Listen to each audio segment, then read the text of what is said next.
Wahyu pasal 20. Kerajaan 1000 tahun. Lalu aku melihat seorang malaikat turun dari surga memegang anak kunci jurang maut dan suatu rantai besar di tangannya.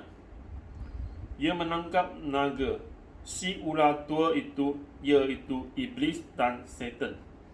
Dan ia mengikatnya 1000 tahun lamanya, lalu melemparkannya ke dalam jurang maut dan menutup jurang maut itu dan meteraikannya di atasnya, supaya ia jangan lagi menyesatkan bangsa-bangsa sebelum berakhir masa 1000 tahun itu. Kemudian daripada itu ia akan dilepaskan untuk sedikit waktu lamanya. Lalu aku melihat takhta-takhta dan orang-orang yang duduk di atasnya. Kepada mereka diserahkan kuasa untuk menghakimi. Aku juga melihat jiwa-jiwa mereka yang telah dipengkar kepalanya kerana kesaksian tentang Yesus dan kerana firman Allah, yang tidak menyembah binatang itu dan patungnya, dan yang tidak juga menerima tandanya pada dahi dan tangan mereka. Dan mereka hidup kembali dan memerintah sebagai raja bersama-sama dengan Kristus untuk masa 1000 tahun. Tetapi orang-orang mati yang lain tidak bangkit sebelum berakhir masa yang 1000 tahun itu. Inilah kebangkitan pertama. Berbahagia dan kuduslah ia yang mendapat bagian dalam kebangkitan pertama itu. Kematian yang kedua tidak berkuasa lagi atas mereka, tetapi mereka akan menjadi iman Allah dan Kristus, dan mereka akan memerintah sebagai raja bersama-sama dengan dia 1000 tahun lamanya.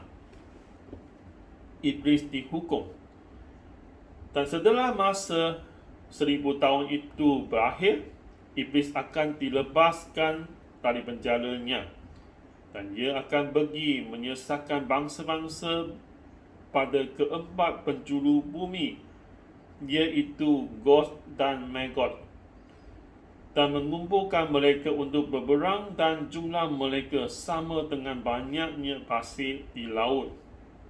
Maka naiklah mereka ke seluruh dataran bumi, lalu mengepung perkhemahan tentera, orang-orang kudus dan kota yang dikasihi itu.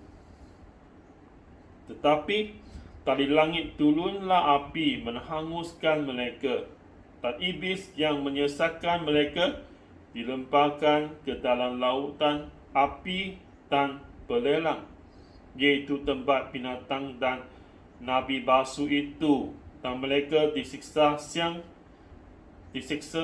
malam sampai selama-lamanya.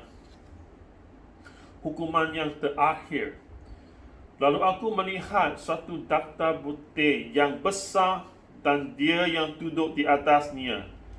Dari hadapannya lenyaplah bumi dan langit, dan tidak ditemukan lagi tempatnya. Dan aku melihat orang-orang mati besar dan kecil berdiri di depan takhta itu.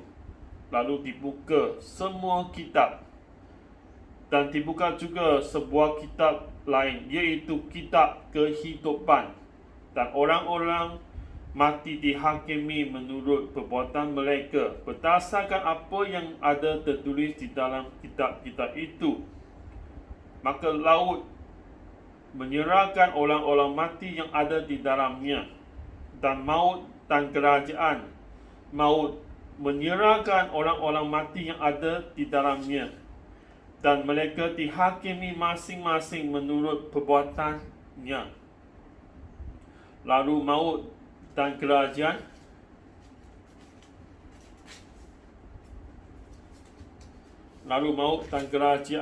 maut itu dilemparkan ke dalam lautan api. Itulah kematian yang kedua, lautan api. Dan setiap orang-orang setiap orang yang tidak ditemukan namanya tertulis di dalam kitab kehidupan itu, ia dilemparkan ke dalam lautan api itu. Inilah firman Allah. Amin. Haleluya. Amin. Yesus Kristus. Amin. Haleluya. Amin.